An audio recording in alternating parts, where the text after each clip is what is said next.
So today we're going to be checking out the latest mastering plugin from Safari Pedals. Let's dive into it. So what is up, guys? Welcome back to the channel. Chris here. So like I was saying, today we're checking out the new mastering plugin from Safari Pedals, specifically Noam's mastering console. If you don't know Noam, he is the founder of Safari Pedals. Now, I'm rather fascinated by this plugin because it's actually based off his custom hardware mastering console, as you can see. They've basically replicated it in the digital format. So today we're going to be diving into the song I'm working on and show off how it works. Now, overall, I find it's quite transparent, but it will definitely enhance the song you're working on. So with that said, let's dive through all of it. First of all, we're going to show you the song with it on. I'll turn it off and we can hear a bit of an A/B. So let's check it out.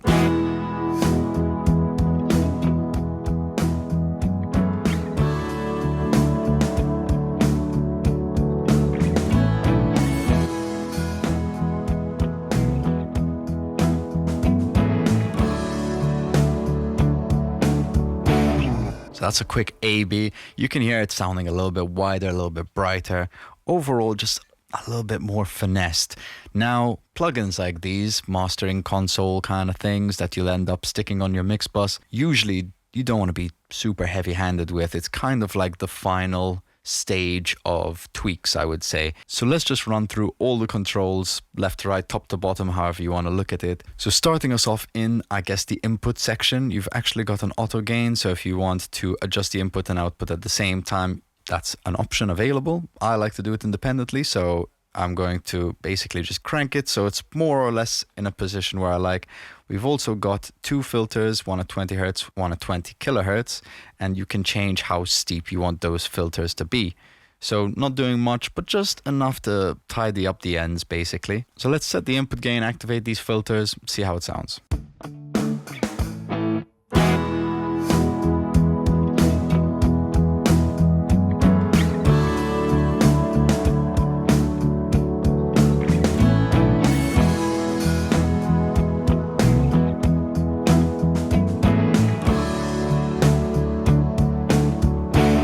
Sound quite nice, very subtle, you know, very transparent, like I was saying. That's your input section. Next, let's move over to the saturation filter. Now, this I'm vibing with.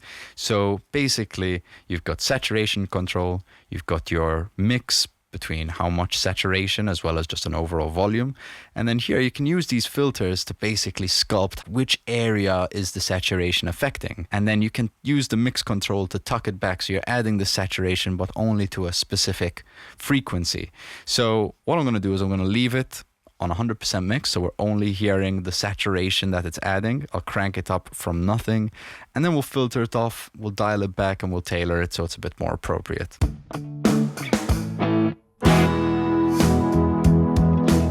You can hear that crunch, but we can filter it back.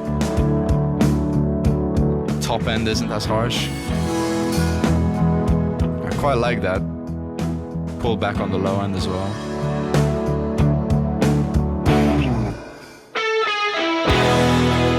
And then we can just tuck back the mix.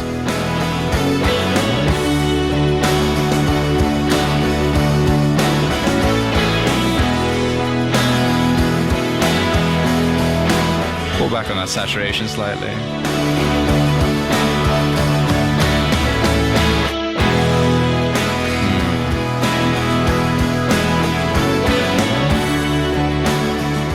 So I'm loving this. It's a really interesting way to add subtle saturation to the overall mix. If I wanted, I could do the polar opposite. Right now, I'm kind of saturating between 300 Hertz and 3K. If I wanted to just saturate the top end, I could leave it open and then take out more of the low end, but I quite like how it's sounding here, so I'm going to leave it as is. Moving over to the center section, we've got an EQ, just a very basic shelf, low shelf, high shelf. It's just meant to, you know, add a little bit of that kind of smiley curve EQ, just a bit of brightness, a bit of low end, as well as some mid-side control, so we can just add a bit of volume either to the mids or to the sides. Personally, I like adding a little bit of width just by boosting up those sides. It's a nice way to give your song just a very controlled width expansion. So let's play with the two and see how it sounds.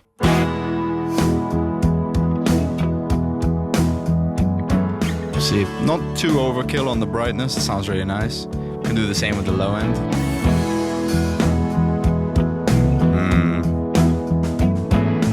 And then let's boost those sides a bit.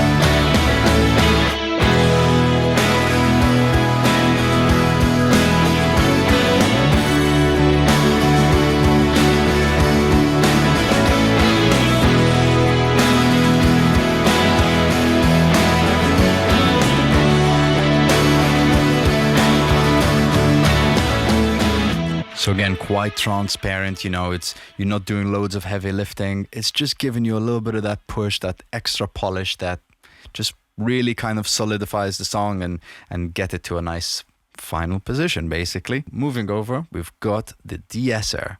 Now, De-Esser is normally something you might see when you're dealing with a vocal or something like this. You might not necessarily think, oh, a De-Esser on the whole mix, is that even a thing? Yeah, it can be. In this case, this song is actually not a bad example because the program drums I'm using are a little bit bashy in the top end. I can, you know, EQ it out, but if it's overall across the board on the mix, I can just use this De-Esser to help tame some of those harsh top end spikes. So let's just do that, and we're gonna turn it on and we'll see how it sounds.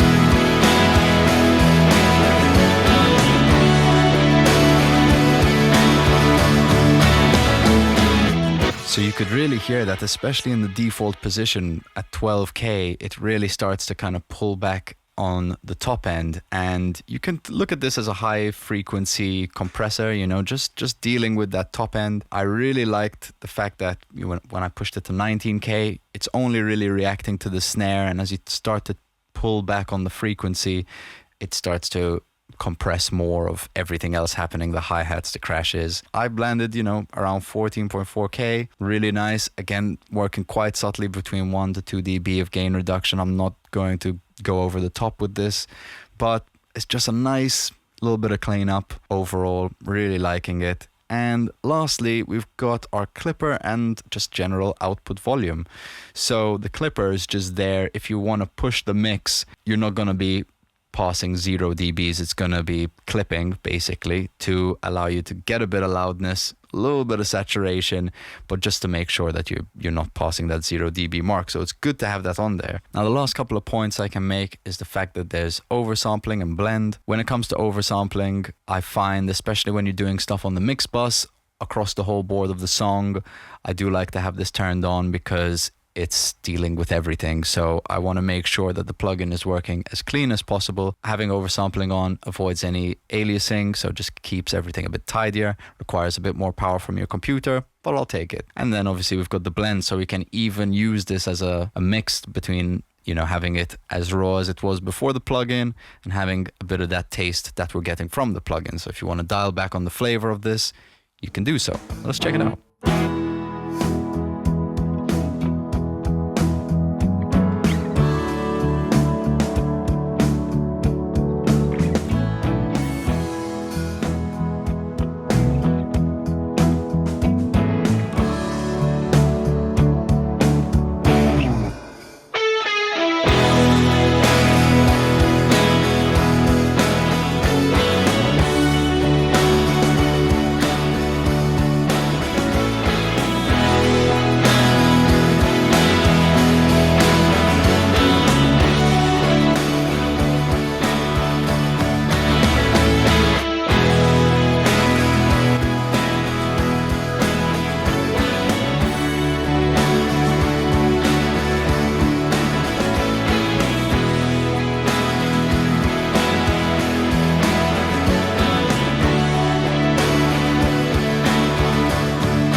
So as you can hear, when I had the blend at 0 and slowly mixed that back in, even at 50%, it's giving us a little bit of that nice polish without maybe having the full fat effect. But even at 100%, anywhere in between, I was really liking what it's adding. Personally, I prefer to go 100% wet on these things because it avoids any possible phasing that might happen, especially if you're on the mix bus. I want to try avoid that. But you can just use this to add a little bit of flavor. Sounds really clean overall, especially once I matched the output and the input. You can just hear what it's adding. So even you hear that width a lot more clearly. You're not necessarily being brainwashed by the fact that it's a little bit louder and it just sounds better because it's louder. You know what I'm saying? Overall, really wicked plugin. I would strongly recommend checking it out. I'm going to leave a link in the description. But otherwise, that's about it for this video, guys. If you enjoyed, let us know in the comment section below. What do you think of this plugin? Have you tried it? Do you have any Safari Pedals plugins? I've done a couple of videos on them before, so feel free to check those out. And also don't forget to like and subscribe. The support really helps. Thank you to anyone who's already done so. But that's about it. Once again, I've been Chris Vella, and I'll see you on the next one.